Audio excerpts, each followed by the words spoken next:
అండి. Welcome back to one more mini vlog. ఈరోజు మేము అమ్మవారి జాతర అయితే చేస్తున్నాం.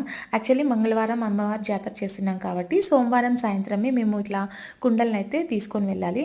కుండల్ని తీసుకొని వెళ్ళేటప్పుడు ఇలా పూజ చేసుకొని ఒక 5 మంది ముత్తైదువుల్ని పిలిచి గంపలో కుండలు పెట్టించుకొని ఇలా నెత్తి మీద పెట్టుకోవాలండి. ఈ నెత్తి మీద పెట్టుకున్న గంప ఇంట్లోనే దింపాలి, ఎక్కడ దింపకూడదు. కాబట్టి నేనైతే ఆటోలో వెళ్తున్నా అనమాట. సో ఇలా తీసుకొని వెళ్ళి ఇంటికి వెళ్ళిన తర్వాత మనం దిష్టి తీపించుకోవాలి, కుండలకి తీసుకొని వెళ్ళాం కాబట్టి. నెక్స్ట్ నేనైతే ఇక్కడ ఇంట్లో పూజ అయితే కంప్లీట్ చేసేసుకున్నాను. సో నెక్స్ట్ డే ఈజీగా ఉంటుంది కదా అని చెప్పేసి. అండ్ ఇక్కడ పువ్వులు అయితే మాల కట్టేస్తున్నా అండి. బయటైతే విడిపూలే కానీ అసలు మాలలు లేవన్నమాట. సో నిమ్మకాయలు అయితే మాల కూడా కుట్టేసుకోవాలి. అండ్ ఇలా ఫైనల్లీ మాల అనేది కట్టేసుకుంటే రేపటి రోజు ఈజీగా ఉంటుంది టెంపుల్కి వెళ్ళేటప్పుడు. అండ్ అమ్మవారికి సారకు సంబంధించినవన్నీ ఇక్కడ ముందు రోజే రెడీ చేసుకుంటాం అనమాట. సో అదండి ఈరోజు మినీ వ్లాగ్. మీకు నచ్చితే లైక్ చేయండి, షేర్ చేయండి, కామెంట్ చేయండి, మర్చిపోకుండా